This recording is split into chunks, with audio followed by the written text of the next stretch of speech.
Welcome back. Now, PowerPoint has two additional AI elements to its operation.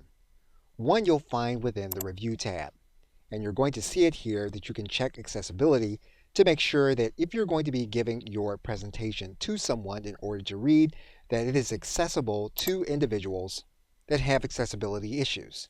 You can click here to check to make sure that there are no issues, and this means that your presentation is likely to be compliant with accessibility principles. Now, the other AI element that you have available to you is in the Home tab, and you're going to see it here in the right side, and you can open up what's called the Designer. And that's going to open up the panel on the right side. And basically, you're going to have an AI to give you suggestions on ways that you can put your slide together. And you're going to have several choices for each slide. And basically, you can choose one element for each slide.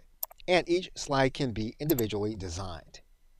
So basically, what you have available to you is that the AI will select different elements for you to determine how you want your slide presentation to look for any occasion that you will be using it for. Now, most cases, a sales presentation will require just a plain background, but you may want to vary it depending on the context that you will be selling your product.